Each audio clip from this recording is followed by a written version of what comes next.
ამ დასახლებას რეალურად მოძებნის. დასახლების მიზანს მივახდინე. სამხედრო გეოგრაფია არის.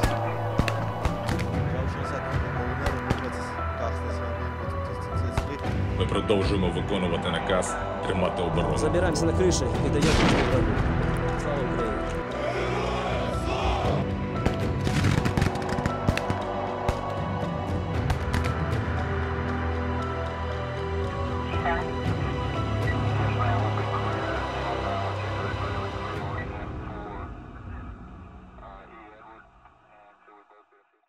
მოგესალმებით დღეს კვირაა და ტრადიციულად 20 საათსა და 30 წუთზე ეთერშია სამხედრო ანალიტიკური გადაცემა ვემსახურები საქართველოს. დღეს ჩვენი სტუმარი იქნება ყოფილი დიპლომატი, ასევე საქართველოს სასაზღვრო პოლიციის ყოფილი უფროსი და საქართველოს სტრატეგიული ანალიზის ცენტრის უფროსი მკვლევარი თემურ კეკელიძე. ბატონ თემურ, მოგესალმებით, მადლობა რომ ხართ ჩვენთან ერთად. მოგესალმებით, მადლობა თქვენ.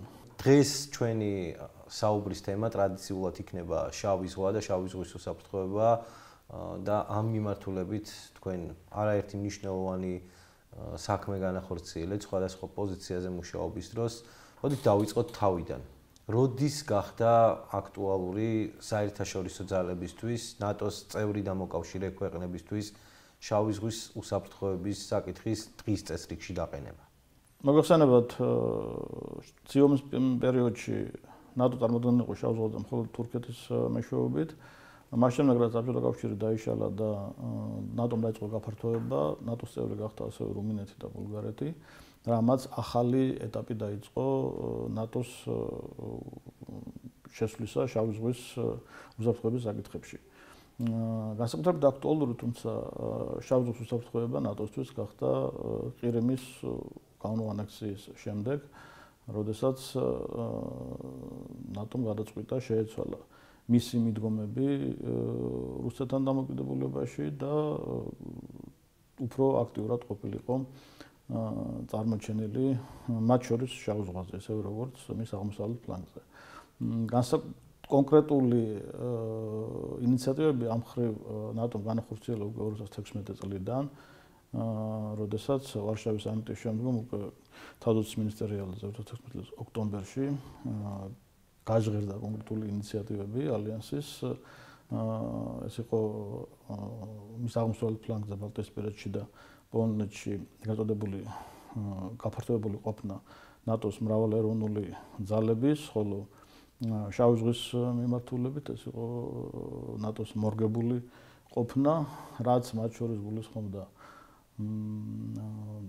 რუმინეთში ნატოს მრავალეროვნული ბრიგადის განთავსებას და ასევე ნატოს თავზე საჰაერო პატრულირებას და ნატოს სამხედრო საზღვაო შენაერთების უფრო აქტიურ მოძრაობას შავი ზღვის სივრცეში.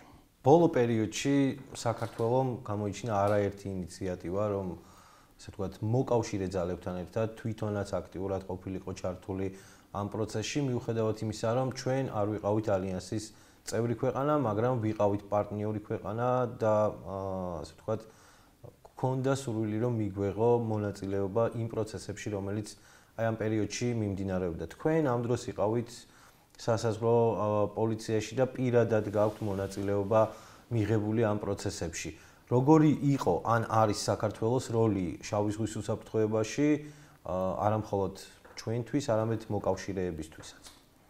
საქართველომ რეალურად ინიციატივა ამ მხრივ გამოიჩინა ნატოს ვარშავის სამიტის შემდგომ უკვე, როდესაც ალიანსმა გააჟღერა თავისი ინიციატივები შავ ზღვაზე ყოფნის შესახებ და მიღებული იქნა გადაწყვეტილება, რომ ასევე საქართველოს დაეფიქსირებინა პოლიტიკური მხარდაჭერა ნატოს ამ გადაწყვეტილების მიმართ, მიუხედავად იმისა, რომ საქართველო არ გახლდათ ალიანსის წევრი, მაგრამ საქართველო ისწრაფოდა ალიანსში და მნიშვნელოვანი იყო ამ მხრივ მისი პოზიციონირება.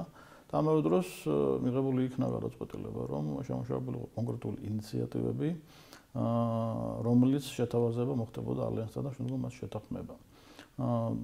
დაიწყო მუშაობა და დაახლოებით 2 წლის შემდგომ უკვე ბრიუსელის სამიტზე შემუშავებული იქნა რამოდენიმე ინიციატივა ნატო-საქართველოს შორის საზღვაო უსაფრთხოების სფეროში თანამშრომლობის შესახებ, რაც მოიცავდა მათ შორის ნატოს შენაერთების რეგულარულ შემოსვლას საქართველოს პორტებში წელიწადში 2-ჯერ, ასევე ინფორმაციის, მათ შორის საიდუმლო ინფორმაციის გაცვლას ნატოს საზღვაო სარდლობასა და საქართველოს სანაპირო დაცვას შორის, საზღვაო პოლიციის სანაპირო დაცვას შორის, მოიცავდა საჭირო შემთხვევაში საპორტო ან ლოგისტიკურ მხარდაჭერას საქართველოს მხრიდან ნატოს სამხედრო გემებისათვის და ასევე საქართველომ განაცხადა, რომ მზად იყო სანაპირო დაცვის 2 სააბორდაჟო ჯგუფის მიიღო მონაწილეობა ნატოს ხმელთაშუაზღვის ოპერაციაში ზღვის მცველი.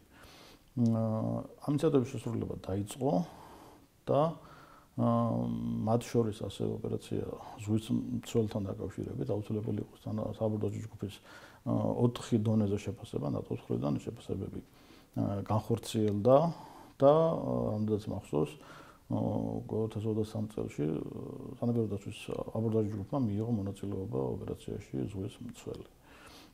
ზოგადად საქართველოს როლი შავ ზღვის უსაფრთხოების პროცესში არის საკმაოდ მნიშვნელოვანი, რადგანაც უბრალოდ წარმოადგენს ერთ-ერთ სანაპირო ქვეყანას. მოწმ სიტუაცია ამ წუთში არის ესეთი, რომ 6 სანაპირო ქვეყნიდან თურქეთი, ბულგარეთი, რუმინეთი არის ნატოს წევრი, უკრაინა და საქართველო ოფიციალურად აქვთ გაცხადებული ნატოს წევრობის სურვილი და რჩება მხოლოდ რუსეთი, რომელიც უკრაინაში შეჭრის შემდგომ ნატოსთვის გახდა ერთ-ერთი ყველაზე მნიშვნელოვანი საფრთხე. ძალიან მნიშვნელოვანი არის საბოლოო ჯამში საქართველოს და უკრაინის ნატოში გაწევრიანება იმ მხრივ, რომ ეს შეკრავს შავ ზღვაზე ევროატლანტიკური უსაფრთხოების სივრცეს და იქნება ერთ-ერთი საუკეთესო პრევენცია რუსეთის მხრიდან შემდგომი აგრესიის გამეორების წინააღმდეგ.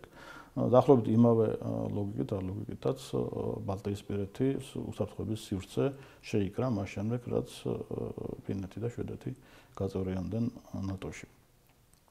ასე რომ საქართველოს როლი საკმაოდ მნიშვნელოვანია ნატოს და ზოგადად ევროატლანტიკური უსაფრთხოების მიმართულებით, როცა საქმე ეხება შავ ზღვის უსაფრთხოებას და ასევე უარსად მნიშვნელოვანია, რომ საქართველოს გააგრძელოს თავისი მონაწილეობა და ურთიერთქმედება ნატოსთან შავ ზღვის უსაფრთხოების სფეროში, რაც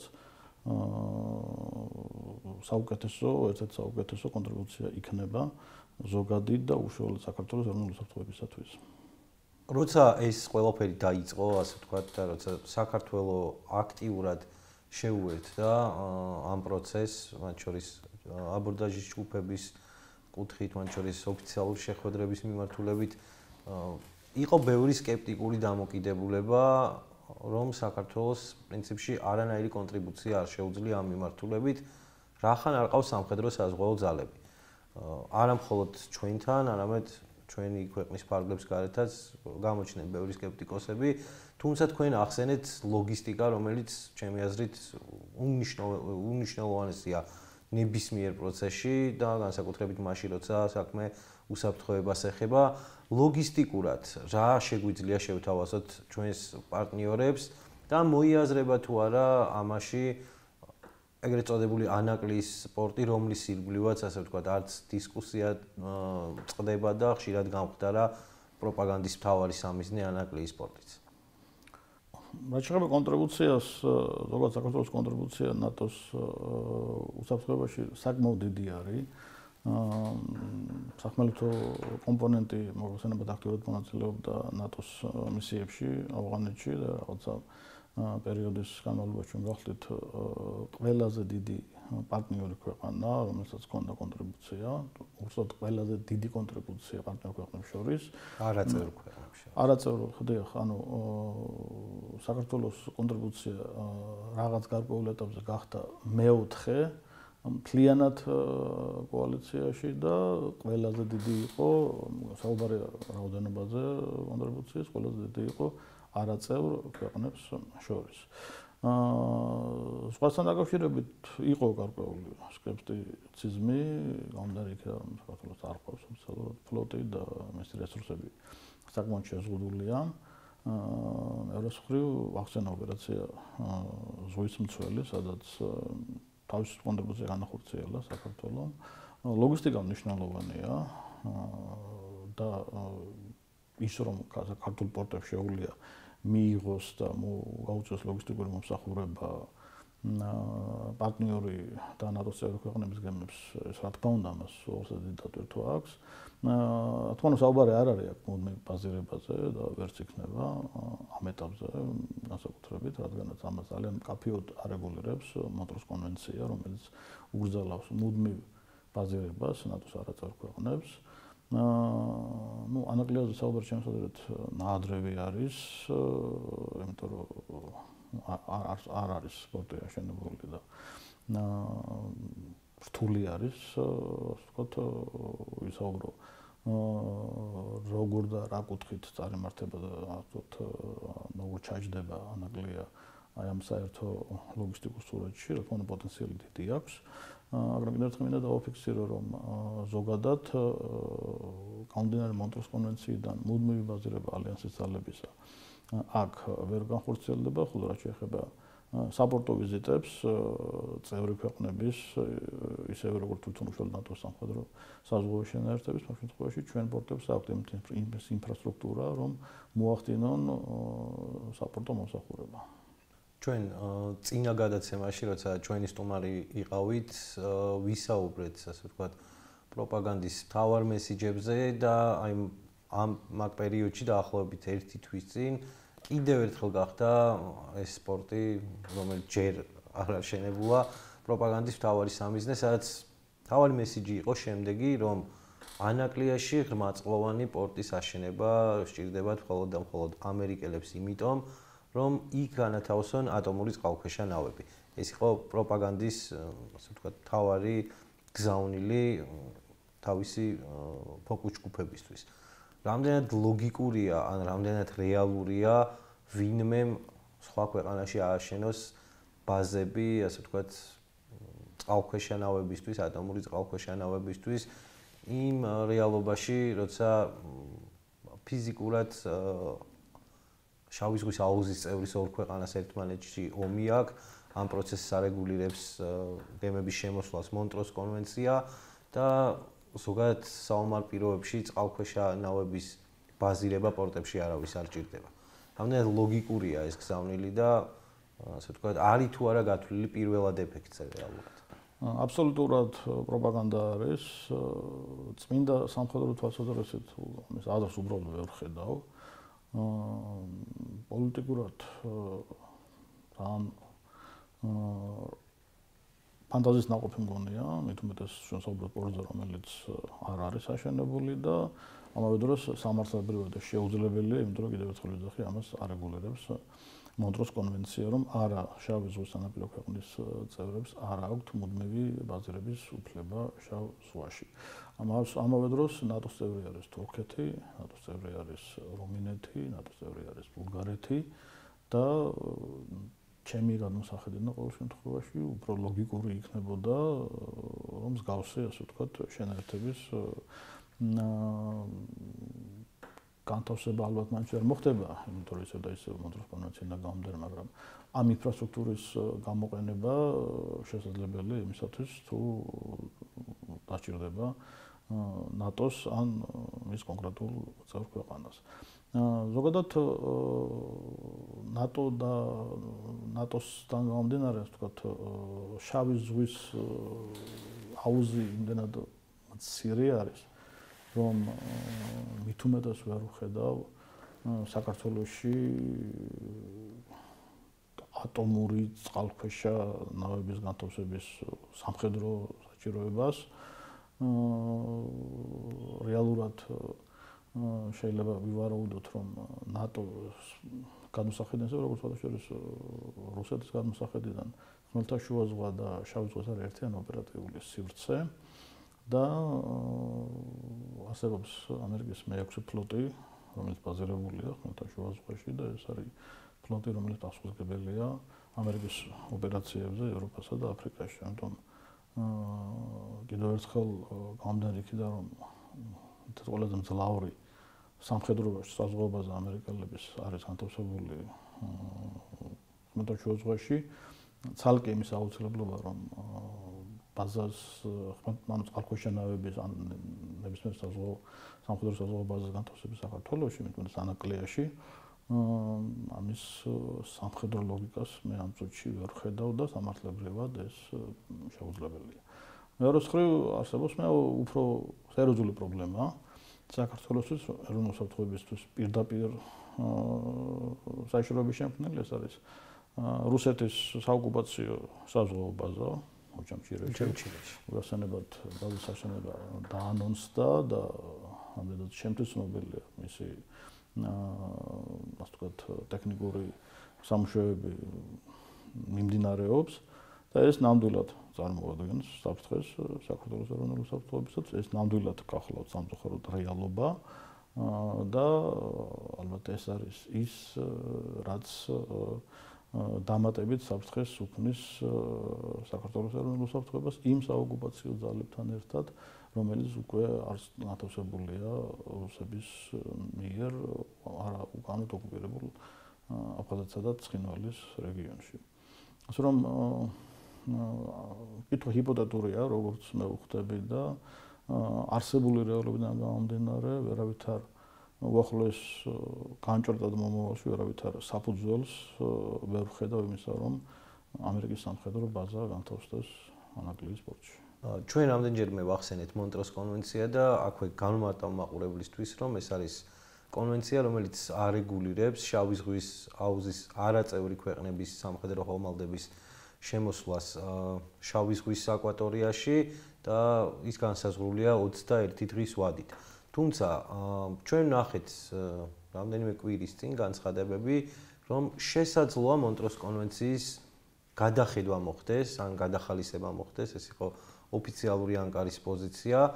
რამდენად არის ეს ყველაფერი დღის წესრიგში და თუ ეს ყველაფერი მოხდება, თქვენი აზრით რა ცვლილებებს უნდა ველოდოთ ამ მიმართულებით? რამდენადაც მახსოვს 2036 წელს უწევს მონტროს კონვენციას გადახედვა.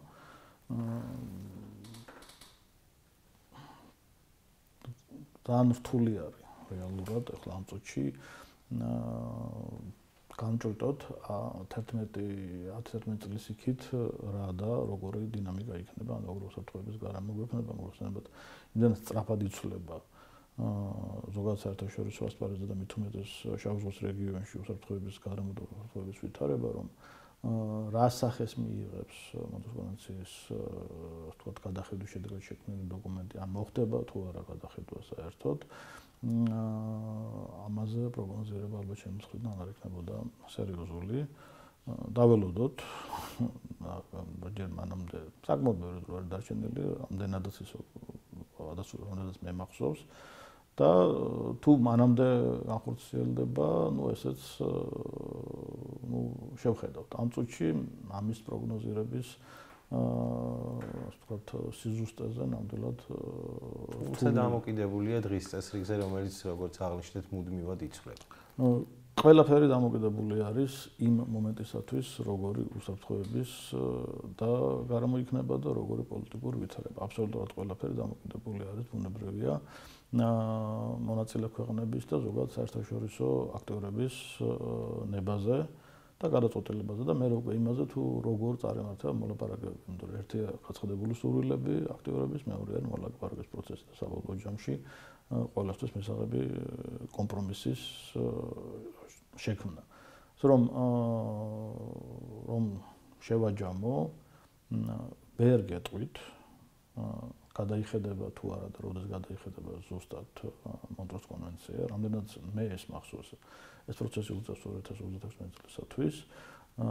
რა სახის პროდუქტი იქნება ადაპტირებული დოკუმენტი მიჭირს ამაზე პროგნოზირება, მიმაჩნია რომ არ იქნები სწორი ამის პროგნოზი რომ გავაკეთო.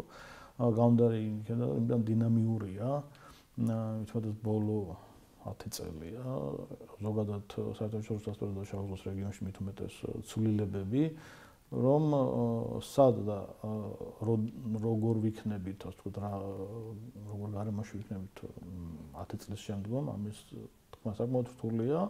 ისე და ისე ყველაფერი დამოკიდებული არის როგორც რეგიონის და კონვენციაში მონაწილე ქვეყნების, ასევე გლობალური აქტორების გადაწყვეტილებებზე, იმიტომ რომ შეიძლება მოხდეს მანამდეც, შეიძლება მოხდეს მერეც გადახედვა, თუ საერთოდ მოხდება და დამოკიდებული იქნება უკვე შემდგომ ასევე იმაზე, თუ როგორ წარიმართება მოლაპარაკებები.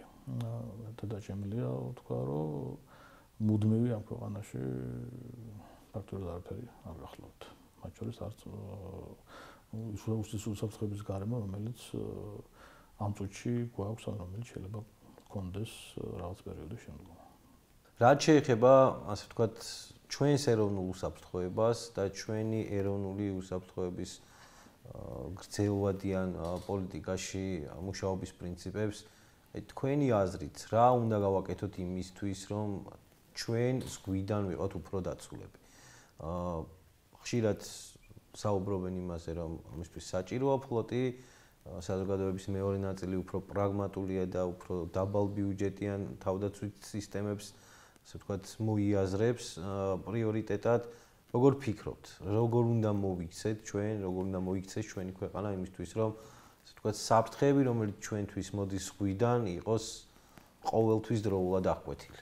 გამომდინარე შავი ზღვის ოპერატიული სივრციდან, ასევე გამომდინარე იქიდან, რომ საქართველოს ოპერატიული სიღრმის და სივრცე საკმაოდ შეზღუდული აქვს, მე მიმაჩნია, რომ უკრაინელების მაგალითი არის საქართველოსთვის ამ მხრივ ძალიან საინტერესო, როდესაც უკრაინამ ფლოტის არქონის პირობებში რეალურად და ფაქტიურად შეძლო სამხედრო დაცვის სხვადასხვა სისტემების და მათ შორის საზღვაო დრონების გამოყენებით, რომელიც აბსოლუტურად უკრაინული ნოუ-ჰაუ გახლავთ და ძალიან ეფექტურად იქნა გამოყენებული რუსეთის შავი ზღვის ფლოტის წინააღმდეგ.